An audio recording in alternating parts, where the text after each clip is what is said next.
What is cryptographic hashing? In this video, we would try to understand that. Let's say there is a web application.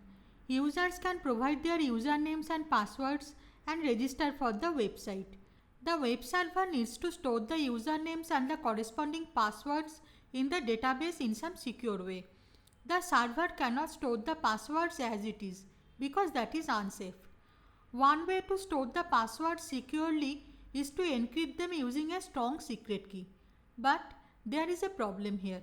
If the secret key gets compromised, the attackers can access all the user accounts using the stolen passwords, and all the sensitive data present in the user accounts will be stolen. Moreover, a server never needs to know what the actual password of a user is. The server just needs to verify that at the time of login, the user is providing the same password that he provided at the time of registration. So, we can use some mathematical algorithm to map a password to some bit string of a fixed size. The mapping should be such that a given password will always map to the same bit string. It is easy to map a password to a bit string, but it is computationally infeasible to get back the password from the bit string. Even if we make a small change to a password, that will map to a new bit string that is extensively different from the previous bit string. It is computationally infeasible to generate a password that maps to a given bit string, and it is computationally infeasible to find two different passwords that map to the same bit string. The mathematical function that does this transformation is called a cryptographic hash function. When we hash a message using a cryptographic hash function, the same message always generates the same hash value. It is easy to compute the hash value of a message, but it is computationally infeasible to derive the message from the hash value. Even if we make a small change in a message, that will generate a new hash value that is extensively different from the previous hash value. It is computationally infeasible to generate a message that hashes to a given hash value, and it is computationally infeasible to find two messages that produce the same hash value.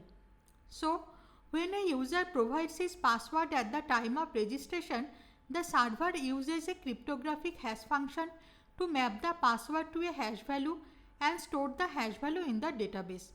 When the user provides his password again at the time of login, the server uses the same cryptographic hash function to map the user provided password with a hash value and compare the hash value with the stored hash value.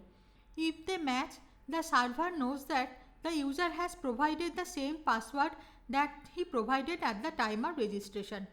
If an attacker compromises the web server and steals the stored hash values, he cannot derive the actual passwords from the hash values, so the user accounts remain safe.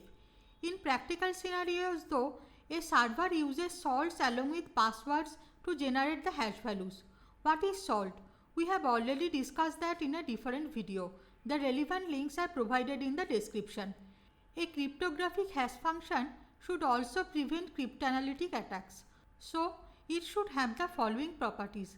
Pre-image resistance. For a given hash value h, it is computationally infeasible to find a message m such that h is hash of m. Second, pre-image resistance. For a given message m1, it is computationally infeasible to find a different message m2 such that hash of m1 is equal to hash of m2. And collision resistance. It is computationally infeasible to find two messages m1 and m2 such that hash of m1 is equal to hash of m2. The property of collision resistance implies second pre-image resistance, but it does not imply pre-image resistance. I hope this helps. Interested viewers who want to know more can visit the website of the Security Buddy. The Security Buddy also provides many cybersecurity courses. The relevant links are provided in the description. You can also subscribe to us and get notifications on recent videos.